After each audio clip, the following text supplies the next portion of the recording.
Dr. Sarah Chen pressed her face against the porthole of the medical transport shuttle, watching the alien space station grow larger against the star-filled backdrop.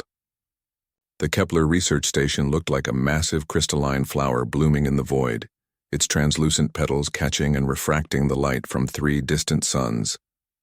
She had volunteered for this assignment when the Galactic Medical Exchange Program opened to humans for the first time, eager to prove that Earth's doctors could hold their own among the advanced alien civilizations. The docking clamps engaged with a soft thud, and Sarah gathered her medical supplies. The station's artificial gravity felt slightly heavier than Earth normal, and the air carried an odd metallic taste that made her nose wrinkle. The corridor walls pulsed with a soft bioluminescent glow, and strange geometric patterns shifted across their surfaces like living art.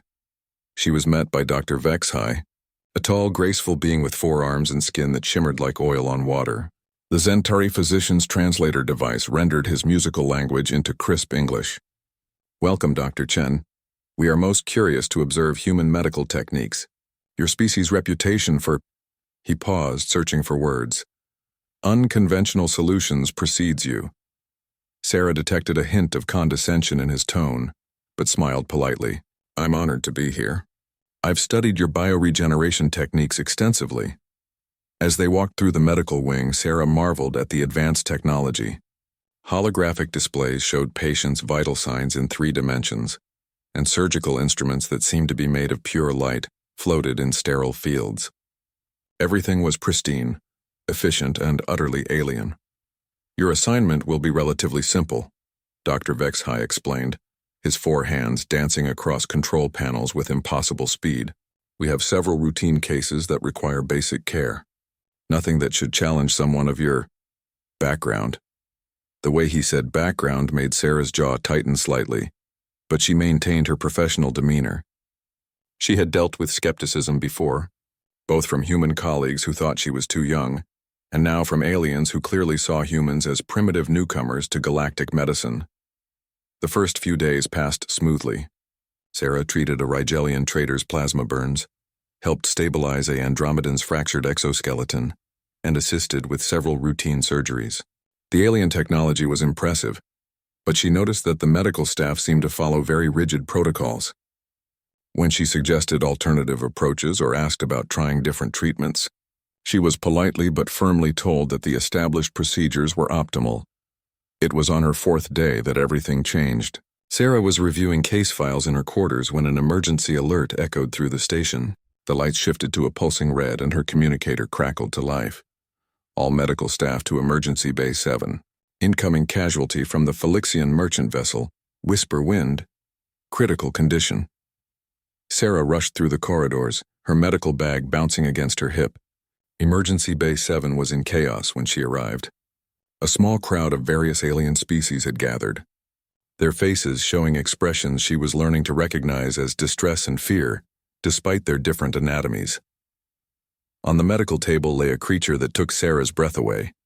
It was roughly cat-like, about the size of a large house cat, but its fur shimmered with an iridescent quality that made it seem almost ethereal. 6 legs ending in delicate paws were tucked beneath its body, and its face bore large, expressive eyes that were currently half-closed in obvious pain. What shocked Sarah most were the ugly, writhing parasites covering nearly half of its body. Gray, slug-like creatures that seemed to be burrowing into the beautiful alien's flesh. "Stand back," Dr. HFY commanded as he approached the table with several other senior physicians.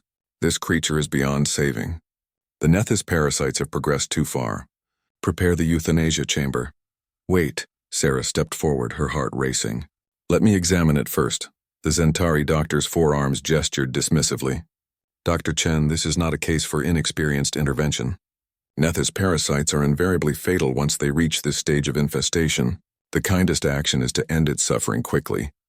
But Sarah was already moving toward the table, her trained eyes taking in details that others seemed to miss.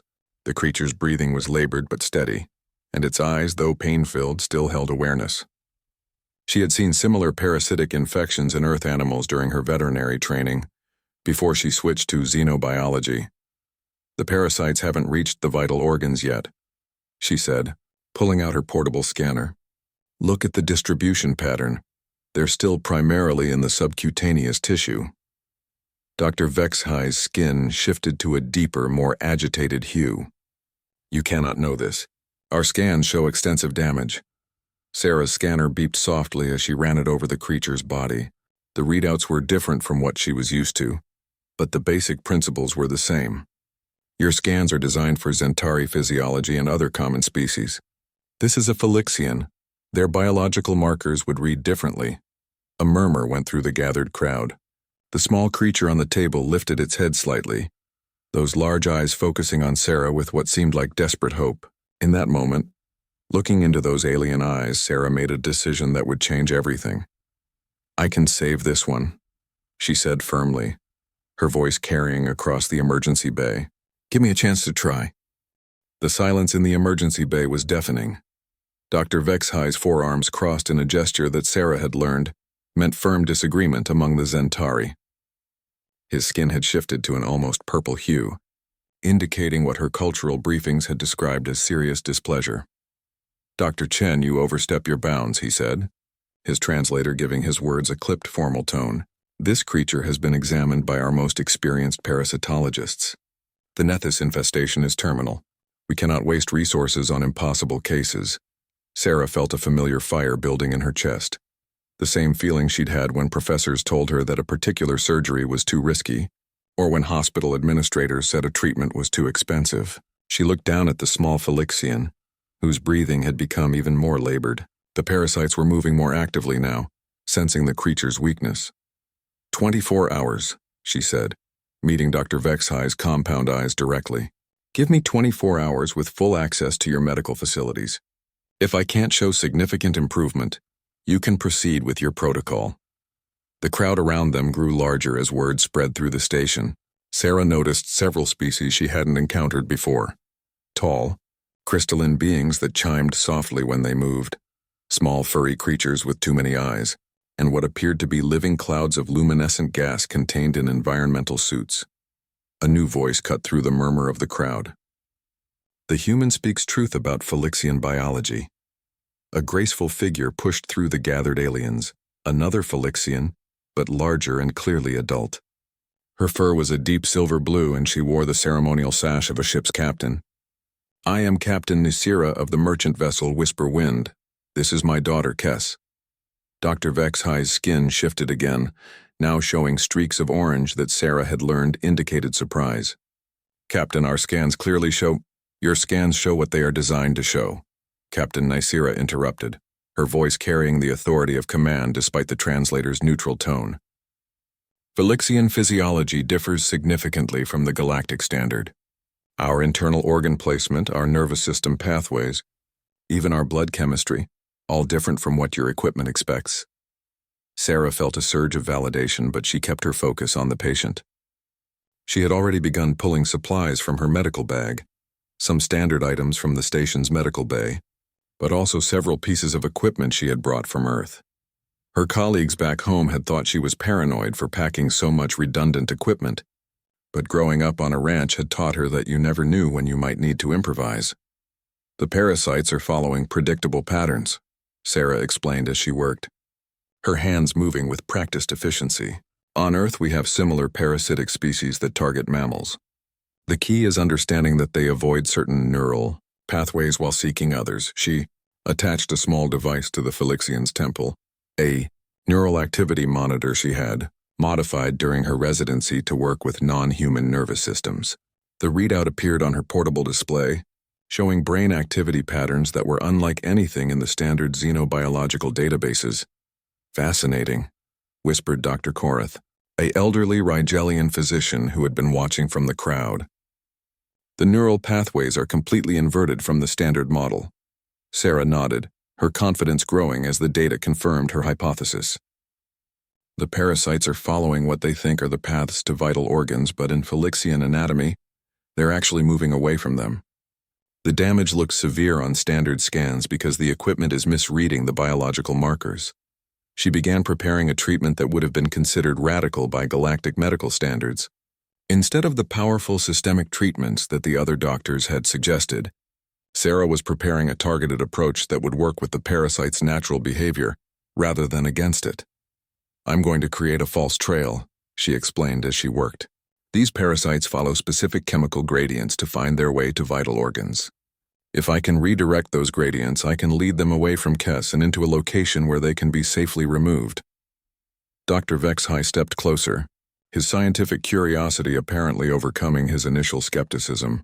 That is, theoretically possible, but the risk of systemic shock is minimal if we work with her natural biology instead of against it, Sarah finished. She looked up at Captain Nisira. I'll need your permission to proceed. This isn't a standard treatment and there are risks. The Phylixian captain's large eyes showed a swirl of emotions that the translator couldn't convey. She moved closer to the table where her daughter lay, gently placing a paw on the young Phylixian's head. Kess's eyes fluttered open and she made a soft sound that needed no translation. It was the universal call of a child for their parent. Proceed, human doctor, Captain Nisira said softly. Kess has already survived longer than anyone thought possible. If there is hope, we must take it. Sarah nodded and began her work in earnest. The emergency bay gradually emptied as curiosity gave way to the reality that this would be a long, delicate process. But several physicians remained, including Dr. Vexhai, watching with professional interest as Sarah employed techniques and approaches they had never seen before. As she worked, Sarah couldn't help but think about the broader implications of what was happening. This wasn't just about saving one small alien creature. It was about proving that humanity belonged in the galactic community, that their different perspective and unconventional approaches had value. The first phase of treatment would take 6 hours. Sarah settled in for a long night, her hands steady and her resolve unwavering as she began the delicate process of redirecting the parasites away from their intended targets. 3 hours into the treatment, Sarah's back ached and her eyes burned from the intense concentration, but she could already see results. The parasites that had been burrowing aggressively into Kess's tissue were beginning to change their behavior. Instead of diving deeper, they were starting to migrate toward the false chemical trails Sarah had created, using a combination of synthetic pheromones and carefully placed nutrient deposits. Remarkable, Dr. Korath murmured, his crystalline fingers dancing over his own scanner. The parasites are actually reversing their penetration depth. Sarah wiped sweat from her forehead with the back of her hand. The station's environmental systems were designed for a variety of alien physiologies, but the temperature and humidity were just different enough from Earth normal to make extended work uncomfortable. The key was understanding that these parasites aren't actually very intelligent. They're following chemical signals like following a scent trail. Change the trail, change their behavior. Dr. Vexhai had been silent for the past hour, but now he stepped closer to observe Sarah's technique. His forearms moved in what she had learned was a gesture of professional admiration among his people. Your approach is highly irregular, but the biological logic is sound. Where did you learn such methods? Veterinary medicine initially, Sarah replied, carefully adjusting the placement of another chemical lure. On Earth, we treat a wide variety of species, not just our own. You learn to think creatively when you're dealing with the physiology of creatures that evolution never intended to coexist. Captain Nisira had remained by her daughter's side throughout the procedure, occasionally speaking soft words in the musical Phylixian language. Kess had been unconscious for most of the treatment, but now her eyes were beginning to flutter open more frequently, and her breathing had noticeably improved. The parasites are clustering, Sarah announced, pointing to a section of Kess's side where nearly a dozen of the gray, slug-like creatures had gathered. They're all following the chemical gradient to this one location. In about an hour, I should be able to remove them surgically in a single procedure. This was the most dangerous part of her plan. The parasites were now concentrated, but they were also stressed and potentially more aggressive. If something went wrong during the removal, they could burrow back into Kess's system faster than before. Sarah began preparing for the surgical phase, but she noticed something troubling. The standard surgical instruments in the medical bay were designed for the precise energy-based techniques favored by most galactic civilizations. They were perfect for working on known anatomies with predictable responses, but they lacked the adaptability she needed for this unprecedented situation. I need to use my own instruments, she said, opening a sealed case she had brought from Earth. The tools inside looked primitive compared to the gleaming energy scalpels and molecular manipulators around her. Steel blades, mechanical clamps and suturing materials that were fundamentally unchanged from what human doctors had used for centuries. Dr. Vexahai's skin shifted to show concern. Those implements appear to be crude mechanical devices. Surely our precision instruments would be more effective. Sarah shook her head as she began sterilizing her tools. For this procedure, I need instruments that respond to pressure and touch in ways I can feel.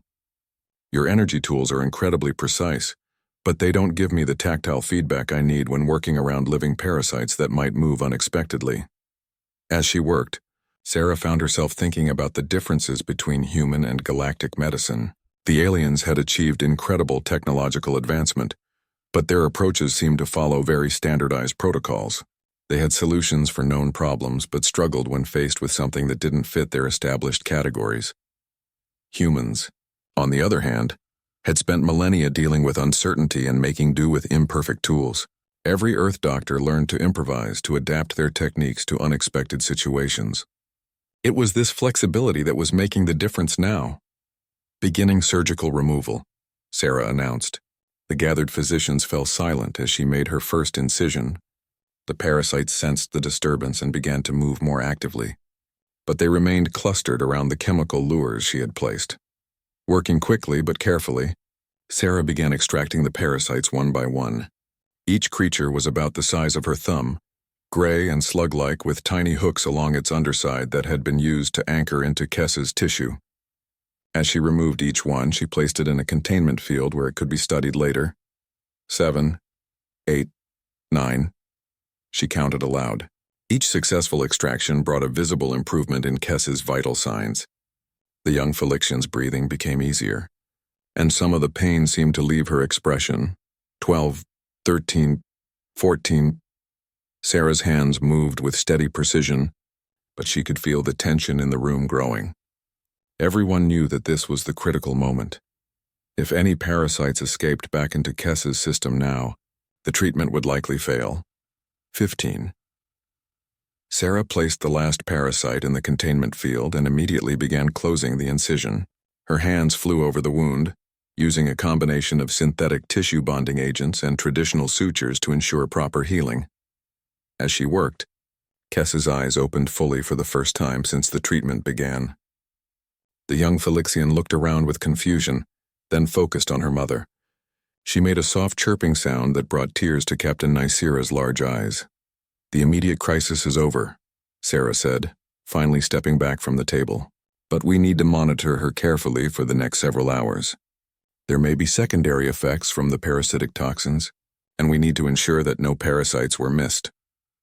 Dr. Vexahai's skin had shifted to a warm golden hue that Sarah had learned indicated respect and admiration. Dr. Chen, this is extraordinary. You have saved a life that every other physician here considered lost. But Sarah wasn't ready to celebrate yet. She had learned through hard experience that successful treatment was only the first step. The real test would come in the hours ahead, as Kess's body worked to heal from both the parasitic damage and the stress of the procedure itself. The next 12 hours were the longest of Sarah's career. She had set up a constant monitoring station next to Kess's recovery bed. Using a combination of the station's advanced sensors and her own portable equipment to track every aspect of the young Felixian's recovery.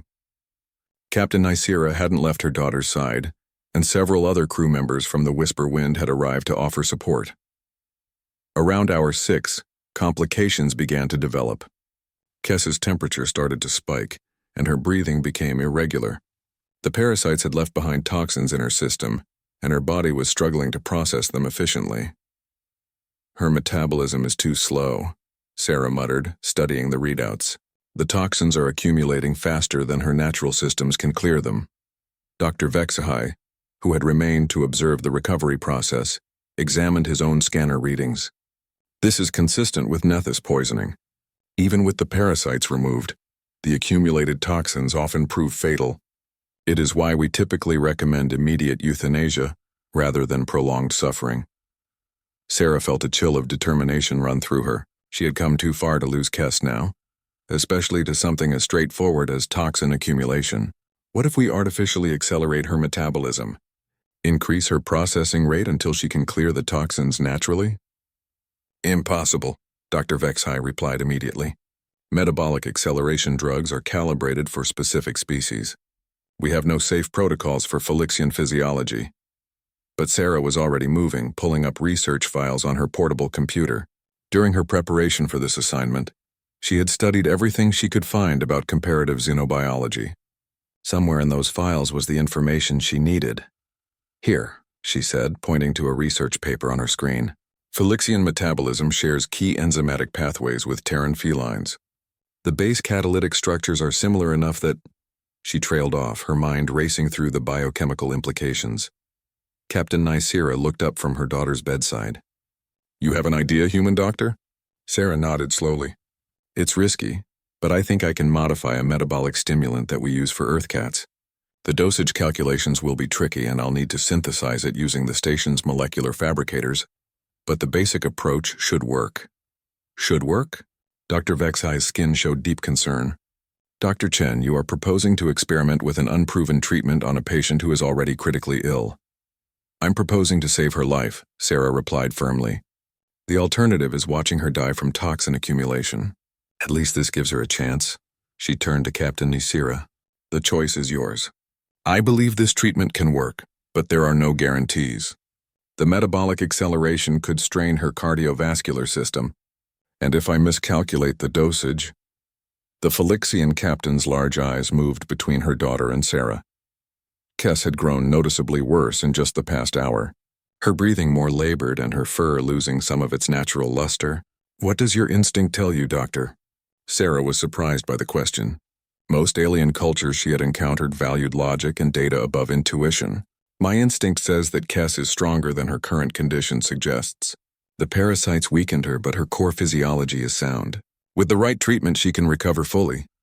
Captain Nicira was quiet for a long moment, then nodded. Proceed. Our people believe that sometimes the heart sees truth that the mind cannot calculate. Sarah immediately got to work, using the station's molecular fabrication equipment to synthesize a modified version of the metabolic stimulant. The process required her to make dozens of small adjustments to account for the differences between Earth cats and Felixians, using mathematical models that pushed her biochemistry knowledge to its limits. Dr. Korath assisted with the calculations, his crystalline intellect perfectly suited for complex numerical analysis. The quantum resonance frequencies for Felixian cellular structures are approximately 12.7% higher than Terran equivalents, he reported. This should require a corresponding adjustment in the molecular binding sites. As they worked, word of Sarah's unconventional treatment spread throughout the station. Medical personnel from dozens of different species began gathering outside the recovery room, drawn by curiosity about the human doctor's unusual methods. Synthesis complete, Sarah announced after 3 hours of intensive work. In her hands was a small vial containing a clear, slightly luminescent liquid. The stimulant should accelerate Kess's metabolism by approximately 340%, allowing her to process the remaining toxins in a matter of hours rather than days. But as she prepared to administer the treatment, alarms began sounding throughout the medical bay. Kess's vital signs were crashing rapidly, her heart rate dropping, her breathing becoming shallow and irregular. She's going into toxin-induced organ failure, Dr. Vexhai announced grimly. Her systems are shutting down to protect vital functions. Sarah looked at the vial in her hands, then at Kess's deteriorating condition. There was no time left for hesitation or second-guessing. Either the treatment would work or they would lose her in the next few minutes. Captain Nicira, she said softly, I need to administer this now. Once I inject the stimulant, there's no going back. Her metabolism will either accelerate enough to clear the toxins or the strain will... Do it, Captain Nicira said without hesitation. Kess would rather fight than surrender. Sarah nodded and carefully injected the modified stimulant into Kess's bloodstream. For a moment, nothing happened. Then gradually the young Felixian's vital signs began to change. Her heart rate increased, her breathing deepened, and a subtle flush of energy seemed to flow through her small body. Metabolic activity increasing, Dr. Korath reported, his voice filled with amazement. Cellular regeneration accelerating. Toxin elimination rates rising exponentially. Sarah watched the monitors with intense focus, ready to intervene if the stimulant caused dangerous side effects. But as the minutes passed, it became clear that the treatment was working exactly as she had hoped. Kess's body was rapidly processing and eliminating the parasitic toxins, and her natural healing processes were beginning to repair the damage left behind. After an hour, Kess opened her eyes fully and looked directly at Sarah. For the first time since the treatment began, the young Felixian's gaze was clear and alert, free from the haze of pain and toxin-induced confusion that had clouded her awareness. The transformation in Kess over the following hours was remarkable. As the modified metabolic stimulant continued to work through her system, the young Felixian's recovery accelerated beyond what anyone had thought possible. Her fur began to regain its natural iridescent sheen. Her breathing became steady and strong, and most importantly, she began to show interest in her surroundings. Sarah maintained her vigil throughout the night, monitoring every aspect of Kess's recovery. The medical bay had become something of a gathering place for the station's diverse population. Word had spread about the human doctor's unconventional treatment, and representatives from dozens of species had come to witness the recovery of a patient who had been declared beyond saving. Her cellular regeneration rates are extraordinary, Dr. Korath observed, his crystalline form chiming softly as he moved around the recovery area. The damaged tissue is healing at nearly 10 times the normal rate for her species. Dr. Vexhai, who had initially been the most skeptical of Sarah's methods, was now documenting every aspect of the treatment protocol. Dr. Chen, this approach challenges fundamental assumptions about interspecies medical compatibility. Your use of comparative biochemistry to bridge the gap between human and Felixian treatments, it opens entirely new possibilities. Sarah felt a warm glow of satisfaction, but she kept her focus on her patient. Medical breakthroughs meant nothing if the patient didn't make a full recovery. As dawn cycle began on the station, Kess attempted to sit up for the first time since the parasitic attack. Captain Nysera made a sound that the translator rendered as joyful crying, quickly moving to support her daughter. Kess looked around the recovery room with bright, curious eyes, taking in the various alien faces watching her with expressions of wonder and relief. Then Kess did something that surprised everyone. She began to purr. The sound was unlike anything Sarah had heard, a complex harmonic vibration that seemed to resonate through multiple frequencies at once. The translator didn't attempt to render it into words, but no translation was needed. It was the universal sound of contentment and healing. "She wants to thank you," Captain Nysera said, looking at Sarah with deep gratitude. "In our culture, the healing purr is reserved for those who have shown exceptional kindness. She is saying that you have given her a second life." Sarah reached out carefully and gently stroked Kess's head. The young Felixian's fur was incredibly soft, and Sarah could feel the purring vibration through her fingertips. "Just doing my job," she said softly, but her voice was thick with emotion. "No," said a new voice from the entrance to the recovery room. "You did far more than your job." Sarah turned to see a figure she recognized from the station's orientation materials. Administrator Quellon, the senior official responsible for the medical exchange program. The tall, elegant being approached with the measured gait of someone accustomed to authority. "Dr. Chen," Administrator Quellon continued, "what you have accomplished here goes beyond medical treatment. You have demonstrated something that many in the galactic community did not believe humans possessed: the ability to see beyond established protocols and find new solutions to seemingly impossible problems." The administrator paused beside Kess's recovery bed, observing the young Felixian with what appeared to be genuine fondness. "The Felixian people have been part of our community for over 3 centuries. In all that time, no one has successfully treated advanced Nethys parasitic infection. Many promising young Felixians have been lost to this condition." Captain Nysera spoke up, her voice carrying the formal tone of official address. "Administrator, I request permission to speak before the Council of Species regarding Dr. Chen's treatment. This protocol should be shared with all medical facilities throughout the galaxy." "Already arranged," Administrator Quellon replied with what might have been a smile on his alien features. "The Galactic Medical Council has requested a full presentation of Dr. Chen's methods. More importantly, they have asked her to head a new initiative, the Comparative Biology Medical Research Division." Sarah felt her heart skip a beat.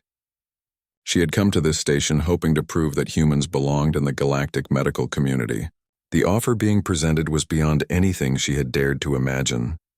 The position would involve traveling throughout the galaxy, studying the medical traditions and biological knowledge of various species, and developing new treatment protocols that draw from multiple biological paradigms, the administrator explained. It would be challenging work, requiring someone willing to question established methods and think creatively about complex problems. Before Sarah could respond, Kes made a soft chirping sound and reached out with one small paw to touch Sarah's hand. The gesture was simple, but its meaning was clear. Trust, gratitude, and a bond that transcended species barriers. "I accept," Sarah said, surprised by how quickly the decision came to her. "But I have one condition." Administrator Quellon's expression showed polite curiosity. "What condition would that be, Dr. Chen?" Sarah looked around the room at the diverse collection of beings who had gathered to witness Kes's recovery. Each species represented different biological solutions to the challenges of life, different evolutionary paths that had led to unique strengths and capabilities. "I want to work with a mixed species team," she said. Dr. Koreth's analytical abilities were crucial to calculating the metabolic stimulant dosages. Dr. Vexai's knowledge of galactic medical protocols helped me understand what approaches had already been tried. Even the Felixian cultural insights from Captain Nisira were important to understanding how to communicate with my patient. She paused, gathering her thoughts. "Humans don't have all the answers, but neither does any other single species. The real breakthrough here wasn't human medicine. It was combining human approaches with alien knowledge and technology. That's where the future of galactic medicine lies." Administrator Quellon's form seemed to shimmer slightly, which Sarah had learned was a sign of deep approval among his species. "Your first assignment, Dr. Chen, will be to establish the protocols for such a multi-species medical research team. I believe you will find no shortage of volunteers." As if to prove his point, Dr. Vexai stepped forward. "Dr. Chen, I would be honored to work with you on this initiative. Your methods have taught me that there is still much to learn about the art of healing." Dr. Koreth's crystalline form chimed in agreement. "The mathematical elegance of your comparative biochemistry approach is fascinating. I would very much like to explore its applications further." Sarah felt overwhelmed by the support and acceptance she was receiving, but her attention was drawn back to Kes, who was now sitting up fully and looking around with bright, healthy eyes.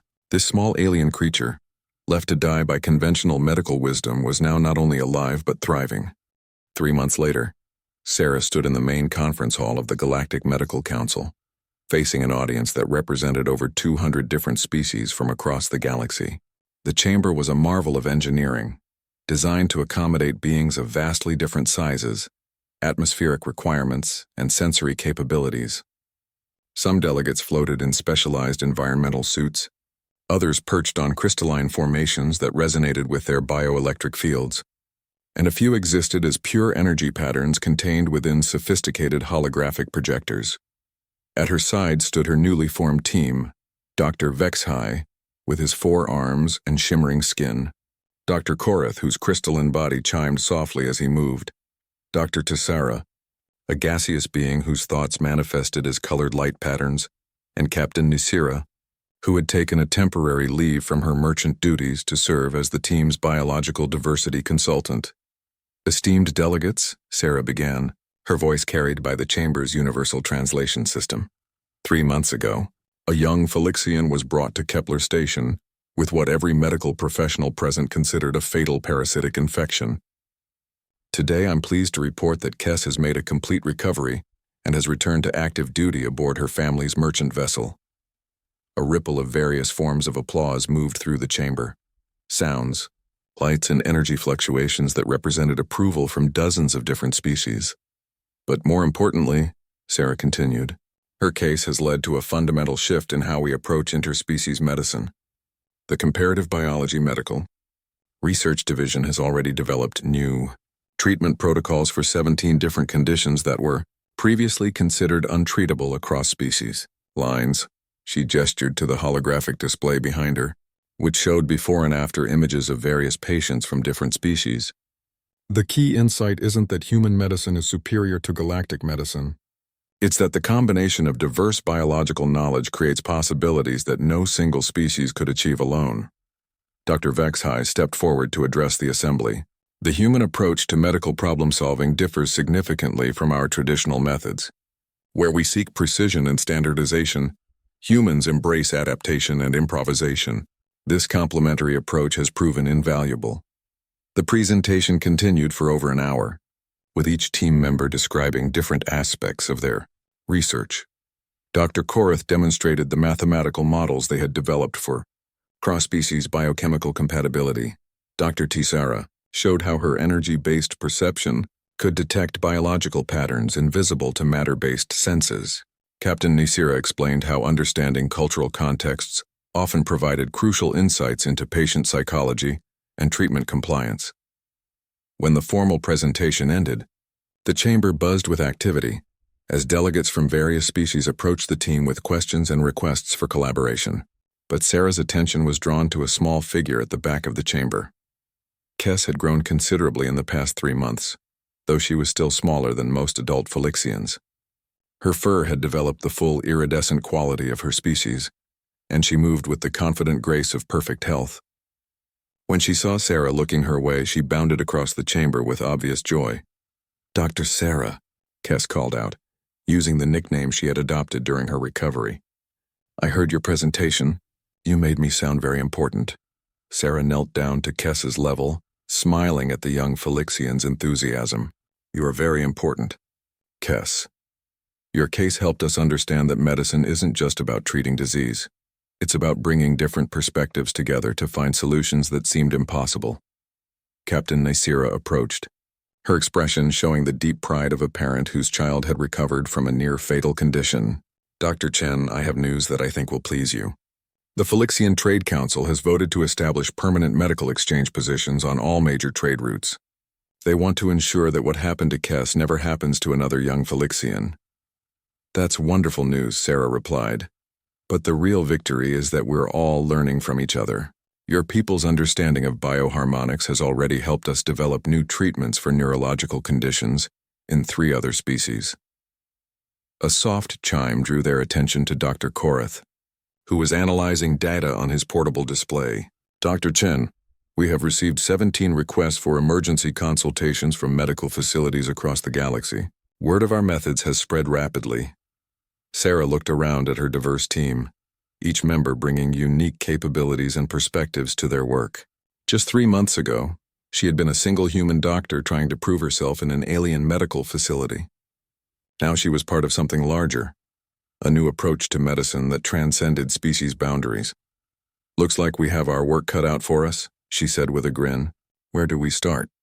Dr. Vexhai consulted his own datapad, his 4 arms moving in the efficient pattern Sarah had learned to associate with deep thought among his people.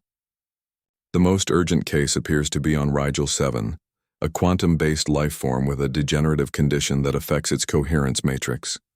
The local medical staff have exhausted all conventional approaches. A quantum being." Dr. Tisera's light patterns flickered with excitement. "Fascinating. My energy-based senses might be able to detect pattern fluctuations that matter-based instruments cannot perceive." Sarah felt the familiar thrill of a challenging medical case, but this time it was amplified by the knowledge that she wouldn't be facing it alone. Each member of her team brought capabilities that would be crucial to finding a solution. "Then Rigel 7 it is," she decided. "But first I think we should visit the merchant vessel, Whisper Wind, and check on our most important patient." Kess's purring filled the chamber, a complex harmonic that seemed to resonate with beings of multiple species. Several delegates paused in their conversations to listen, their expressions showing the universal recognition of joy and contentment. As they prepared to leave the chamber, Administrator Quellen approached the group. "Dr. Chen, before you depart on your next mission, I wanted to share something with you. The Council has received preliminary reports from medical facilities that have begun implementing your comparative treatment protocols. The success rates for previously terminal conditions have increased by an average of 340%. Sarah felt a moment of dizziness at the magnitude of what those numbers represented. Thousands of lives that would be saved, families that wouldn't have to say goodbye to loved ones, young beings like Kess who would have the chance to grow up healthy and strong. "It's not just my protocols," she said softly. "It's what happens when different forms of intelligence work together toward a common goal. We're not just saving lives, we're building bridges between species, creating understanding that goes far beyond medicine." As they left the chamber together, Sarah reflected on how much had changed since that desperate night, when she had refused to give up on a small alien creature that everyone else considered beyond saving. That act of stubborn compassion had grown into something larger than she had ever imagined. A new era of collaborative medicine that would benefit beings across the galaxy for generations to come. 5 years after that fateful night on Kepler Station, Dr. Sarah Chen stood on the observation deck of the medical research vessel, Unity's Hope, watching the swirling beauty of the Andromeda Nebula through the reinforced transparent aluminum windows.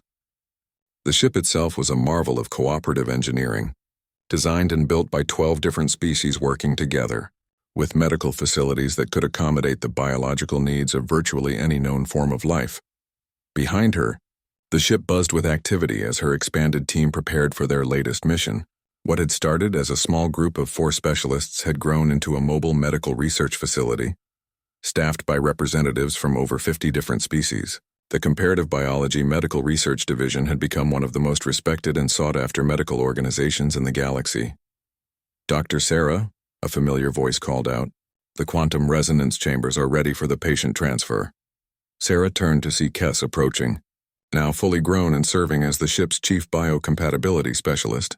The young Felixian, who had once been left to die from parasitic infection, was now one of the galaxy's leading experts in cross-species medical protocols. Her unique perspective as someone who had been saved by comparative medicine gave her insights that no amount of formal training could provide. "Excellent work, Kess," Sarah replied. "How's our patient responding to the preliminary treatments?" "The crystalline collective entity is showing positive resonance patterns," Kess reported, her voice carrying the professional confidence that came with years of successful medical interventions. "Dr. Sarah believes she can establish a stable harmonic interface within the next few hours." Sarah nodded, feeling the familiar mixture of excitement and responsibility that came with each new case. This particular patient was unlike anything they had encountered before, a collective consciousness made up of thousands of crystalline fragments that had been scattered across 3 star systems by a spatial anomaly.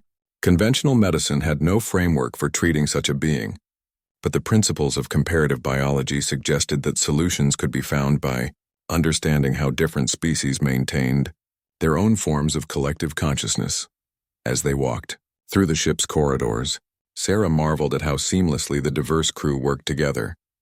Zentari physicians collaborated with Rigelian mathematicians, while Felixian biospecialists consulted with energy-based life forms from the Magellanic Clouds. What had once seemed like impossible differences in biology and culture had become valuable diversity that strengthened their medical capabilities. "Dr. Chen," Dr. Vexai's voice came through the ship's communication system. "We're receiving an urgent transmission from Earth Medical Command. They're requesting immediate consultation on a new pathogen that has appeared in the Sol system." Sarah felt her heart skip a beat. Despite all her travels and achievements in galactic medicine, Earth would always be home. The idea that her homeworld might be facing a medical crisis that required their intervention brought a sharp focus to her thoughts. "Put the transmission through to conference room 7, she instructed, "and ask Dr. Korath to join us with the quantum analysis equipment." The message from Earth was sobering. A previously unknown virus had appeared in several human colonies, one that seemed to specifically target the neurological pathways that had developed in humans who had undergone the genetic adaptations necessary for extended space travel. Conventional human medicine was struggling to understand the pathogen, and preliminary reports suggested it might be of alien origin. "The irony is significant," Dr. Vexai observed as they reviewed the data. "Humans have spent the past 5 years helping other species solve medical problems that seemed impossible. Now it appears Earth needs that same cross-species perspective to save its own people." Sarah studied the viral analysis reports, her mind already working through the comparative biology implications. "The pathogen shows characteristics similar to several non-carbon-based life forms we've encountered. It's possible that this isn't actually a disease in the traditional sense, but rather a form of communication attempt that human biology can't properly interpret." Dr. Tisera's light patterns flickered with interest. If that hypothesis is correct, then the solution might not be to destroy the pathogen, but to establish a proper communication protocol that allows human neurology to interface with it safely. "Set course for Earth," Sarah decided, "and send word ahead that we're bringing a full comparative biology team." If this pathogen is what I think it is, we're going to need representatives from several non-carbon-based species to help establish proper first contact protocols. As the Unity's hope changed course toward the Sol system, Sarah found herself reflecting on the journey that had brought them to this point. What had started with one small alien creature left to die had evolved into a new understanding of life itself. They had learned that consciousness, intelligence, and the drive to survive took countless different forms throughout the galaxy, and that the key to helping any form of life was to understand it on its own terms, rather than forcing it into preconceived categories. The trip to Earth took 3 standard weeks, during which the team worked around the clock to develop potential communication protocols for the mysterious pathogen. When they finally entered Earth's solar system, they were met by a fleet of human medical vessels eager to learn what solutions the galaxy's premier cross-species medical team might offer. The solution, when it came, was elegant in its simplicity. The pathogen was indeed a form of communication attempt from a silicon-based collective consciousness that had been trying to establish contact with carbon-based life for millennia. Human space travelers had finally developed the neurological complexity necessary to receive these communications, but without the proper interface protocols, the contact attempts were causing severe neurological damage. Working with representatives from 3 different silicon-based species, Sarah's team developed a biotechnological interface that allowed humans to safely communicate with the collective consciousness. Instead of a deadly plague, humanity had encountered its first truly alien intelligence, one that had been desperately trying to share knowledge about a coming cosmic phenomenon that would affect all life in the galaxy. Months later, as Sarah stood once again on the observation deck of the Unity's Hope, she watched Earth growing smaller in the distance. The successful first contact had led to a new era of cooperation between carbon and silicon-based life forms, opening possibilities that neither form of life could have achieved alone. Kess joined her at the window, now wearing the insignia of a full medical officer. "Dr. Sarah, I've been thinking about something. 5 years ago, you refused to give up on me when everyone else said I was beyond saving. Today you helped save an entire form of life that was dying from failed communication attempts. Do you think there's a connection?" Sarah smiled, remembering the frightened young Felixian who had been brought to Kepler Station so long ago. "I think the connection is that every form of life has value, Kess.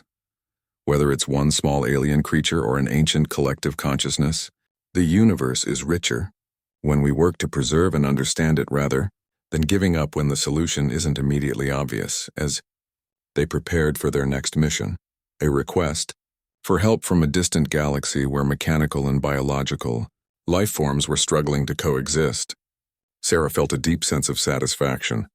Humanity had found its place in the galactic community, not through superior technology or military might, but through compassion, adaptability, and the willingness to see beyond conventional wisdom to find new solutions to impossible problems. The principles that had guided her to save one small alien life had grown into something that was changing the nature of life itself throughout the universe. And somewhere in the vast expanse of space, other beings in desperate need of help were calling out, knowing that somewhere someone would refuse to give up on them, no matter how impossible their situation might seem.